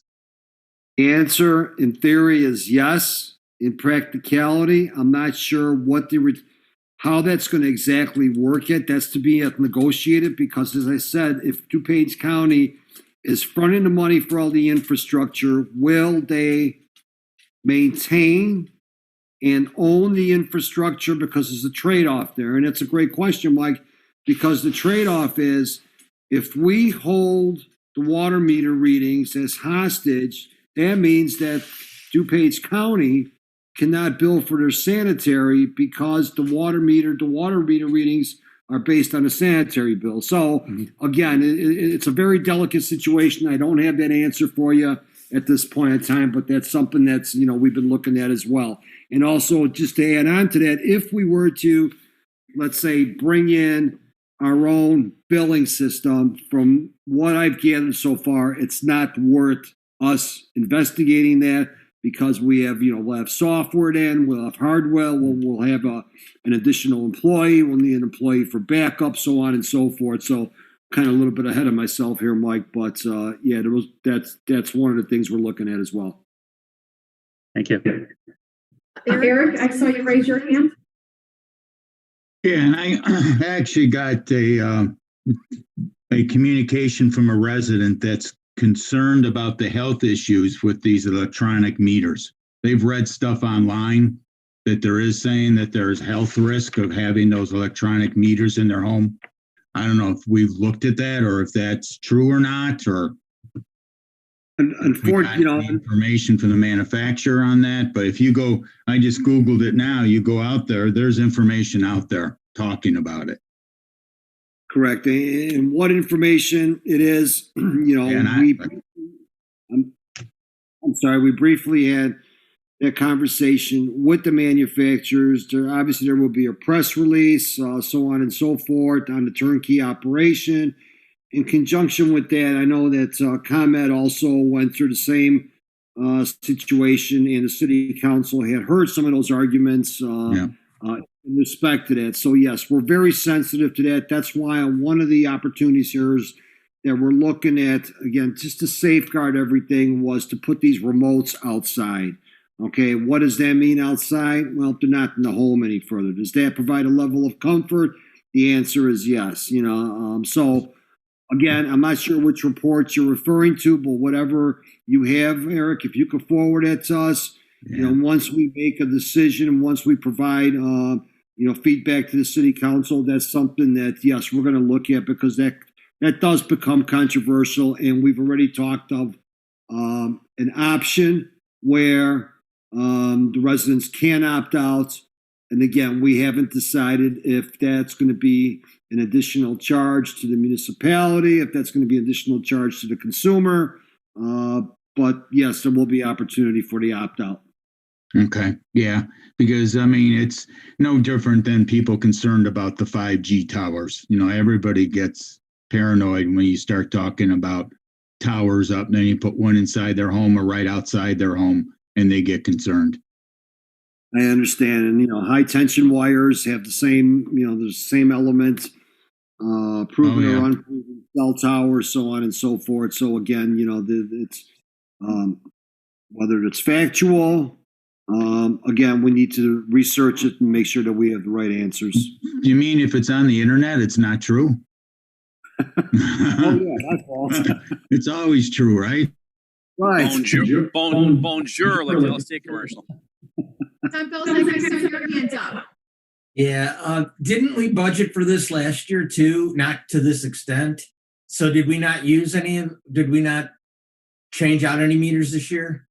Now, as a matter of fact, we had our goal was to have 2 phases of this. Our goal also, probably, was, if DuPage County was not going to move forward, the city of Darien decided to move forward. Thus, that answers somewhat of Mike's question. So the opportunity came where, we all got together, an RFP was established. So that's what the delay is right now. Unfortunately, it's still a delay because we don't have the final IGA. With DuPage County, their process is a little bit slower, I'll refer to it as. But again, at the end, within 3 months, I'm hoping that we have something. If we don't have something on the table here, we're going to have to look at something separately. But we didn't spend any of that money this year then. We did not put No. The only thing we've been budgeting for the larger commercial meters, which is separate, and we've been replacing those on our own. Okay. And so are the 9,000 the extent of everything that's needed for the city of Darien? Correct. And life expectancy of these? 20. Right now, we're at 20 years. Mayor? Dan, a number of years ago, we wanted to test these new meters. And we installed, I forget how many, a couple hundred in homes throughout Darien. Is that the same meter we're talking about, or were those? Because that was a new meter. It was supposed to go in and measure the efficiency of the water usage in those homes.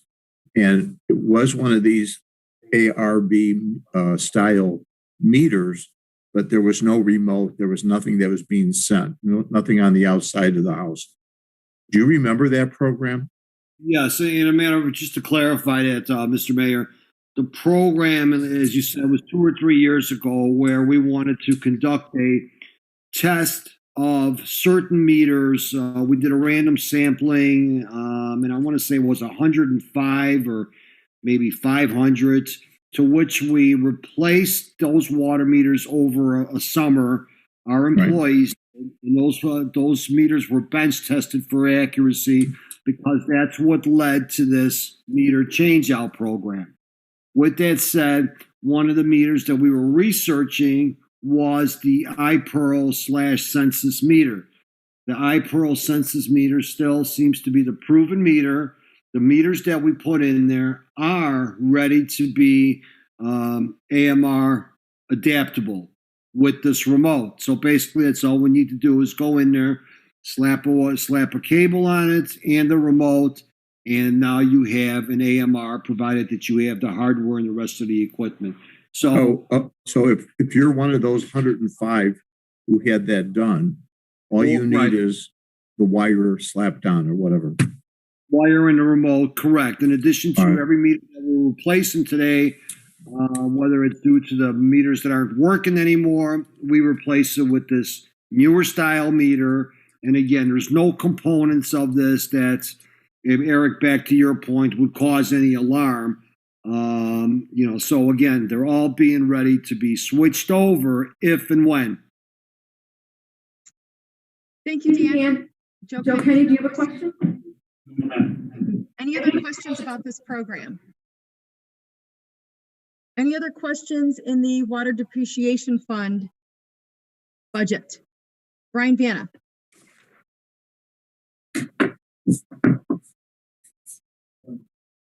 Dan, could you just also mention the what is in there is the fire hydrant painting, because that's very visible, and we haven't talked about it again. But why don't you just cover that real briefly? Right, and the fire hydrants, I have to grab the sheet, but again, we try to maintain the fire hydrants as part of house cleaning, and you'd be surprised how many phone calls we do get when the fire hydrants start to fade. Not only do they look, shoddy, it appears that a municipality is not taking pride in their infrastructure. So our hydrants, I believe, were painted 10 years ago last, and I don't have all the backup out in front of me. But it's a program that we also had done a joint participation with, and we went back to the vendor this year to see if he would honor his pricing and hold his pricing, as this was the last year of the contract, and we had it in the budget, I believe, for last year, to which we held back on that. And Dan, my wife wants to know if I can paint the one that's on my property. Sure. What color would your wife like it? Because we want to make sure that we have the opportunity to accommodate her. We'll do the red. But how many hydrants are there? I want to say 2,000. Is it? I forgot, was 40. I want to say 4,000. I'd have to double check. I'm getting my numbers confused. Not hold on. Dan, you're right though. It was at least 10 years ago when we did the hydrants last. Right, and it's noticeable. And for the record, I want to just, the people always ask, well, why don't you guys do them in house? It doesn't work. Okay, and I'll be the first one to tell you that you need to sandblast them, and the primer and the paint. The professionals that do it basically have an apron for these things. When we paint them, I guarantee you, then the caps aren't going to come off. I've been through that years ago, and again, it's some things are best left to the professionals. I'll take it off my to-do list. Trying to get you out of a chore here, Eric. Yeah, you're looking for the quantity of the hydrants? I'm sorry, you had a real bad echo, Mary. You're looking for the quantity, right? Yes, I am. Okay. 1,550. Yeah, put 2. All right.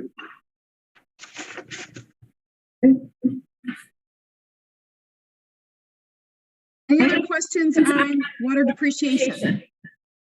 Okay, with that being said, we will go on.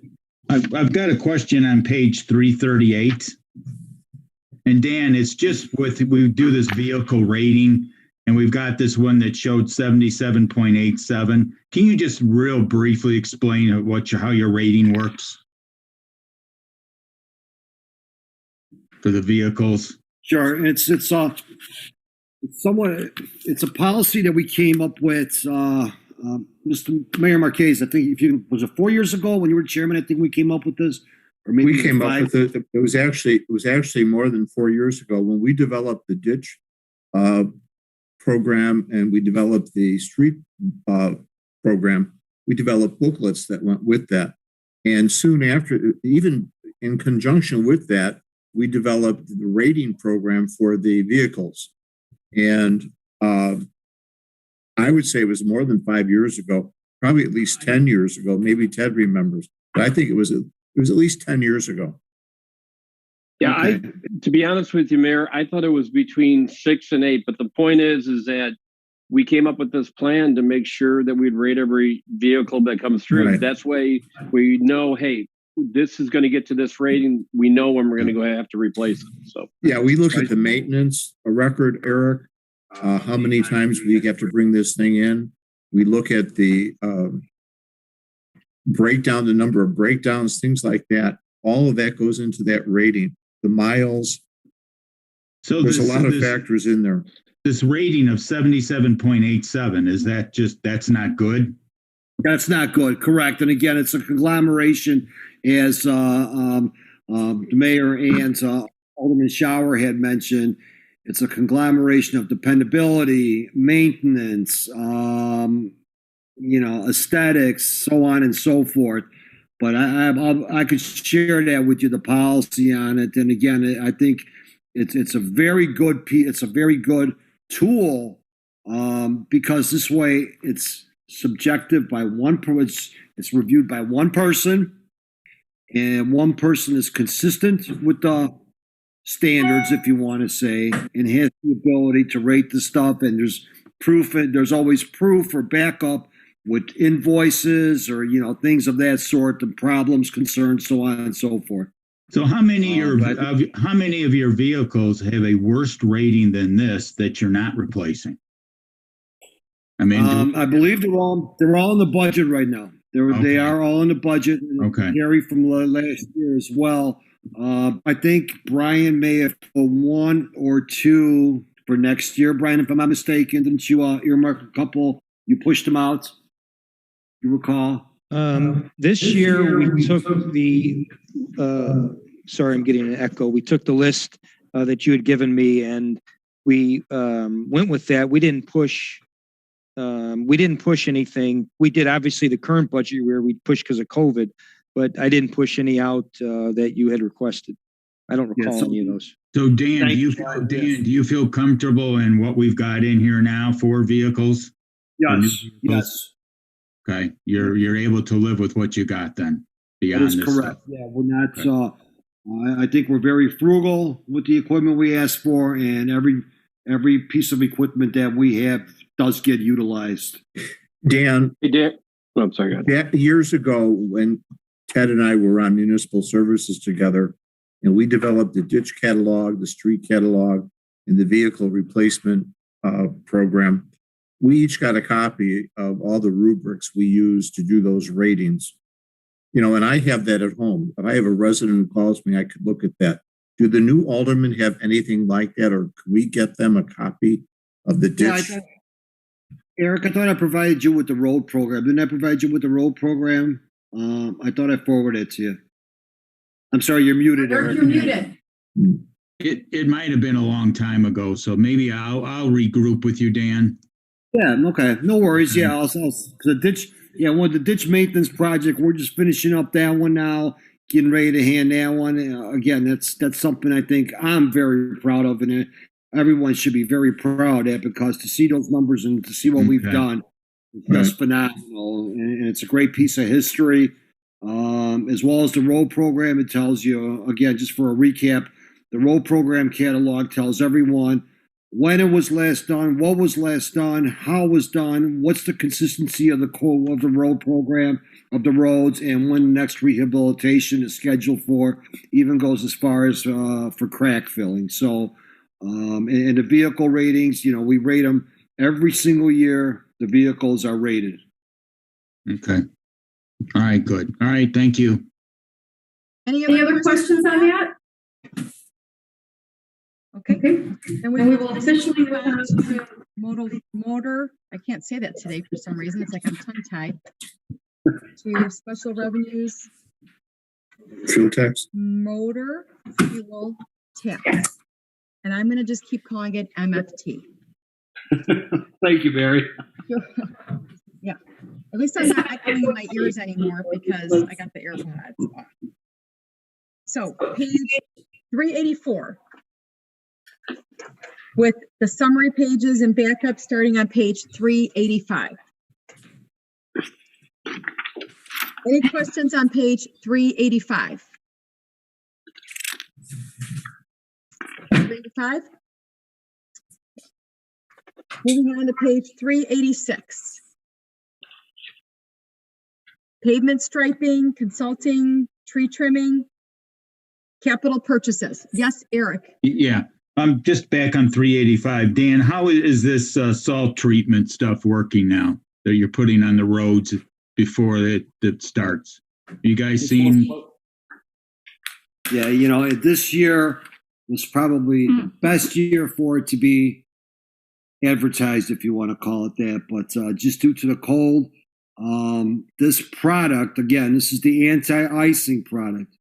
It gives us two opportunities. Number one, the one product we use is applied prior to a storm. And as a recap, you know, we listen to the forecast. When the forecast is calling for snow, this product is implemented on the major streets. It's basically the lines that you'll see on the roadways. It's not on every street. It's the primary roadways. So what that does is it allows our guys an opportunity to get in, if you want to say, so that we don't have to be in, it gives us at least a 2 to 3 hour window, depending on the temperatures, maybe up to 4, depending on the temperatures, for us to be able to get in and start to snow plow. Whereas the secondary streets, well, typically they're not traveled as much, whereas the primary ones, if you don't get to them right away, you'll have this icing effect. So number one, that is proven very successful. The second part of this is that we take the salt, we take regular salt, and we treat it with another product.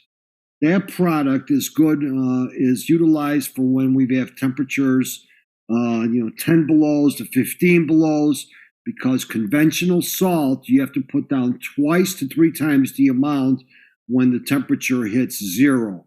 Whereas with this product, you could just put it down once and it'll start working. That's why you'll see the roadways wet at 20 below 0 sometime. Eric, your minutes up. All right, thank you. Any other questions? Yeah, real fast. We're still budgeting to buy 3,000 tons per year, or is that just how are we doing it? Just approximately 2,700 to 3,000. As to date, we have reached our allocation, basically with this last order that's being placed, and we're looking for delivery on approximately 1,000 tons.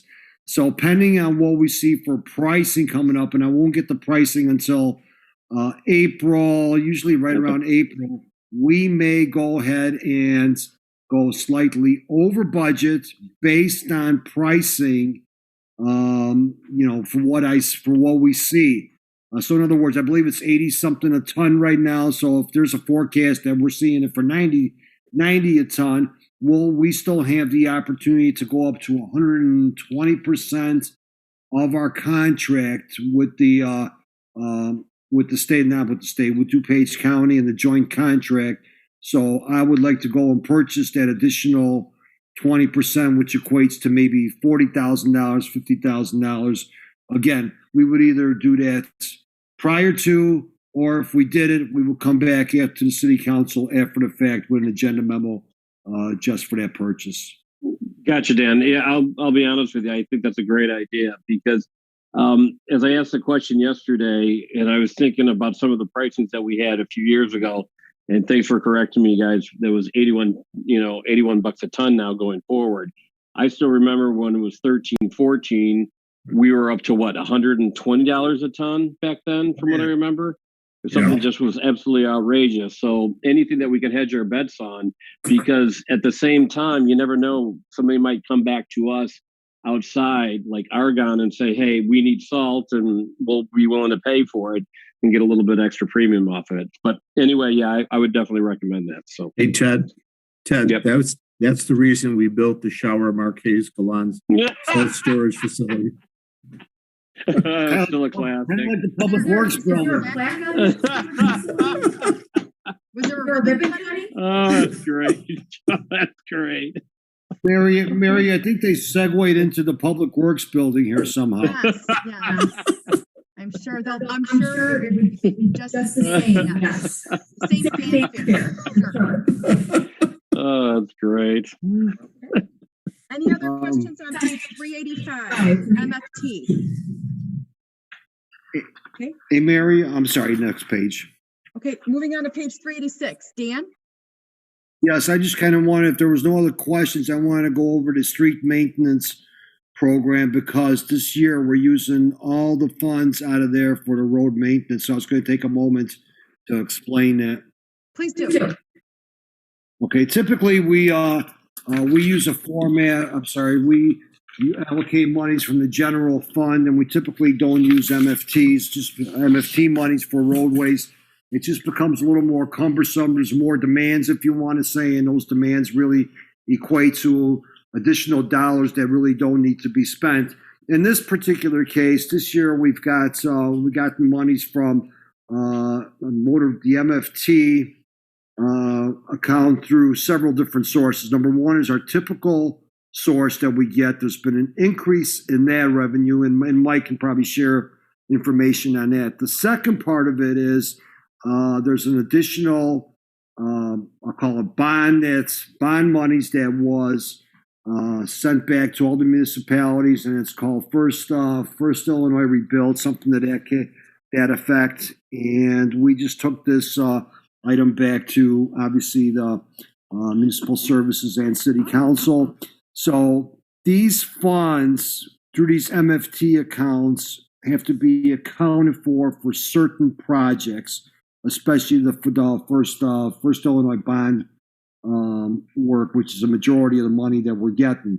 All those funds need to be put in a separate account and utilized for projects that are IDOT approved and IDOT submitted through IDOT formatting, which includes them bidding it for us. So that's the difference this year. But once this money is gone, we're going to be going back to the road program within the general budgets. Thank you for explaining that, Dan. Does anyone have questions? Okay. Anything else on page 386?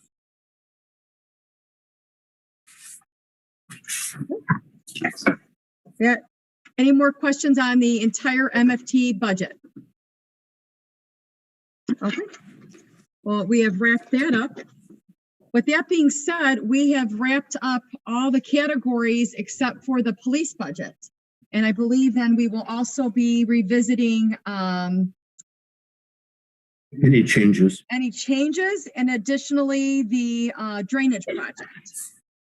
And there's one, I'm sorry, there's one minor fund, the special service area. It's only a $5,000 revenue, and we'll have that for the next pack, but that's a quick discussion also. That's the Terra Hill area, Mary. That's the Terra Hill. Yes, indeed. Is there any additional questions on everything we've covered tonight? Hey, Mary. Yes. I'm sorry, I do have that additional figure for the rear yard drainage projects. That additional figure is $160,000. So I'm looking in my workbook that I have put together, and that was again in the municipal services account 4374. So we're basically looking at adding $160,000 of the city share for the additional 20 projects. That's to do the entire list of projects. Correct. So I don't know if you want to take a straw poll whether or not those should be included. Whatever again, I'll leave it as your call or Brian's suggestions as well. Yeah, Dan, there's another factor I think that council needs to consider that we discussed when we were discussing this came up with you and I and Brian. And that is, if we do 30 rear yard drainage issues and we do the city related, we're kind of taxing our public works employees. Yeah, I guess we were worried a little bit about, are they going to be able to get all this done this year if we have those 30 projects and then the other major projects for the city? I think the council, I'm not saying yes or no, I think the council needs to consider that. I know you have full faith and support in the public works guys to get this job done. But I think that you need to consider that's a lot of work this summer to accomplish between April and maybe November. Dan, Is that a bet, Joe? I didn't say Bob. If you want to comment on that, Brian? Yeah, I'm sorry. We did, after our meeting, as the mayor mentioned, we talked to Chris also a bit more. And, a lot of that work is done by the contractors. And really, Dan, it's less our employees now doing that, as I understood. But I would just suggest we do take, the next meeting to talk about this, because I have some questions for Dan about these projects. He gave a number, but I don't know the impact of that over 3 years, because, if right now, if our 3-year budget has X amount of projects in it, I'm not sure, without spending some more time with Dan, if all that does is take those 3 years of projects and puts it up front, whereby over 3 years, it's the same amount of money. So I just didn't want to rush the discussion. I suggest we come back to the next meeting with the details and a better list of the drainage projects. Again, I mentioned that I don't think I included that in the packet because the council had already approved the drainage projects and the Public Works Committee did, but I'll come back with that full list also. I do think that it would be best for us to continue this conversation so that Dan and Brian and more information can be provided to us for next week. Mr. Kenny? Thank you, Mary. Dan, is there any way of gauging the severity of these projects, kind of like you do with your road project? You know, which projects get prioritized on it? Mm-hmm. I know you've been with these rear yard drainage projects. It has become a first come, first serve. But when we have residents that have more, we'll say more flooding than say their neighbor across the street, then it comes away. Is there a way we can, prioritize any of these projects? No, with all due respect, I've looked at that. The bottom line it equates to is that all the yards are saturated within the rear yard is where it basically stems up to and exacerbates there. If and when there's a threat to a home, particularly, potential seepage, potential flooding, I will address those immediately and foremost. Okay. And we had a couple situations like that. Other than that, Alderman Kenny, with all due respect, it's just very difficult to go and assess that. And depending on when it comes in, if you have one come in 2 weeks later and you just told the resident, okay, we got you on the list, and you come back and saying, no, we don't have you on the list now because somebody else just superseded you, and you're not even sure if that same resident or next resident is going to participate. So it's quite a long process with the letter writing that's going back and forth. And by the time we confirm with the residents and put the report together for city council approval, that, there's a lot of information, a lot of commitment from both sides, our side as well as the residents. I have to ask, Dan. I have to ask. Sure, understood. Any other questions about that? Because we will be discussing it further next week, along with the police budget. Any other questions overall this evening? Okay. With that being said, our next meeting is scheduled for Tuesday, February 23rd at 6:30. Some of us will be in council chambers. I'm assuming the remainder of the people who have been Zooming will be Zooming. And can I have a motion to adjourn this meeting? Motion by Joe Kenny, seconded by Lester Vaughn. All those in favor? Aye. Thank you, everybody. Aye. And you have a good evening. Good night, everyone. Good night.